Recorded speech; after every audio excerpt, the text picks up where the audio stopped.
All right, this morning, Democrats feeling a fresh burst of momentum ahead of the midterms, winning a pair of elections in what is considered Republican territory. CNN projects that a Democrat has won the Miami mayor's race for the first time in nearly 30 years. Eileen Higgins will also be the first woman mayor in Miami's history. And in Georgia, Democrat Eric Gissler has flipped a state house seat in a district that President Trump won last year by about 12 points. With us now, Lee Carter, a former Republican strategist and pollster, and Democratic strategist Matt Bennett. So the Florida mayor's race, people may not realize, but Republicans have held that for 30 years.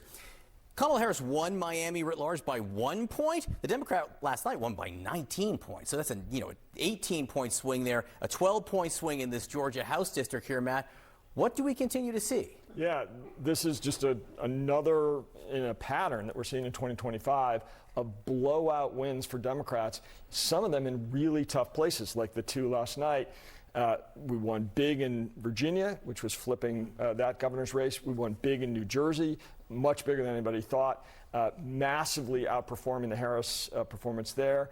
And so what we're seeing all over the place, including in some small races, like in some statewide races in Georgia and some local races elsewhere, is Democratic overperformance in a huge way. And I think that is deeply related to all the things you've been talking about this morning, which is affordability. People are really angry about how difficult it is to get by and the fact that the president seems to be doing nothing about it. And I think almost all of these races are basically referenda on Trump. So Lee, why does this keep happening? And what can Republicans do to fix it?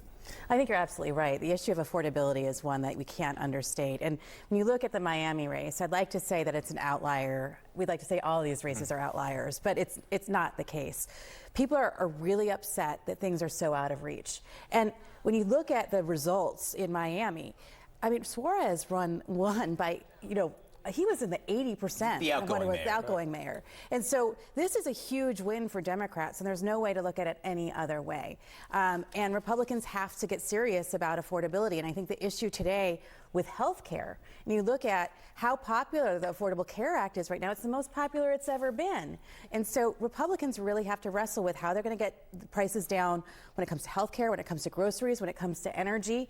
And they can't be defensive in the way that Joe Biden was before, where says the economy has never been stronger. All right, this is the perfect segue Yeah. into what we saw last night from President Trump. Let me just play a little clip of him again. This was in Pennsylvania, the first stop on what Susie Wiles in the White House wants to be this kind of affordability tour, but listen to how the president was talking about it.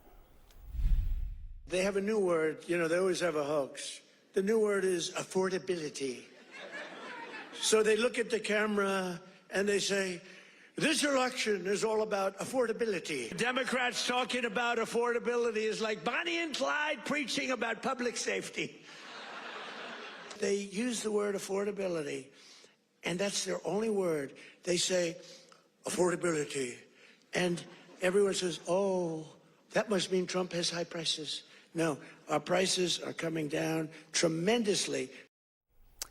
All right, so by the way, by and large, prices are not coming down. Inflation also not coming down. But you guys are old enough. No, you're not. You guys are young. But do you remember Happy Days? Yeah, of course. Do you remember Happy Days? I'm not young, and I do remember Happy Days. Okay. Do you remember how much trouble the Fonz had saying he was sorry? In case you don't remember, I do have a short clip of it. Listen. Yeah, but what I really want to say is that I am very, Richie, I am sincerely,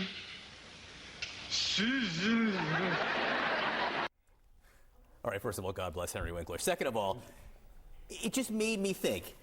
The president's problem, talking about affordability without mocking the very word, was almost like the trouble that the Fonz had saying sorry. I mean, it's unbelievable. And there was another great moment in Happy Days where the Fonz, wearing a leather jacket, jumped over a shark, as we all know. I think that is what is happening with Trump and the economy. He is completely out to lunch. Not only are prices killing people now, and the New York Times, Tom Edsel, has a back-of-the-envelope calculation. It's going to cost the average family $2,200. Just what we've seen so far.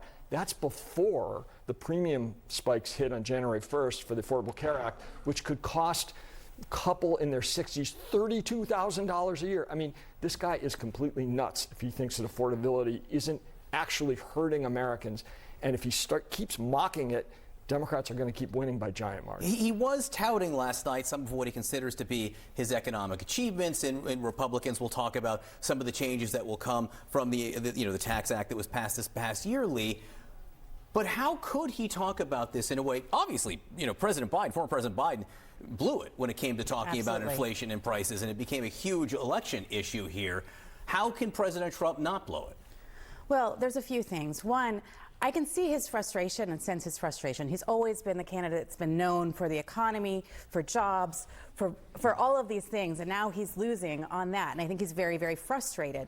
And what he's trying to do, I think, with all of what he's trying to say, is he's trying to set the record straight and say that the economy is better than it was when I went into office. We can debate whether or not that's true, but the first thing he needed to do was set the record straight. The second thing he needed to do was reset the narrative, so that if he was going to own affordability, he was going to own affordability. I think he was supposed to do that last night, right? I think he talked about it. He said, they told me not to say affordability hoax. That's a really bad idea. Well, it was a really bad idea because that is what Americans are looking for. 70% of Americans say that's the number one issue to them. So he needed to reset that narrative. He had the signage all around him talking about bigger paychecks, lower prices. He was supposed to talk about making America affordable again, but I don't think that he landed that plane. Instead, he went the other direction and said, you know what? In some ways, I think Americans are feeling like you just don't get it after hearing him say affordability is a hoax, things have never been better. Grocery prices are too high. Even if inflation has come down, the prices are still too high. And so he's got to really get in touch with that and stop being frustrated, and rather he needs to be setting the narrative. Inflation 3% year over year right now, the same it was when he took office in January. Matt Bennett, Lee Carter, great to see you both. And thank you for reminiscing with me about happy days. Thank you.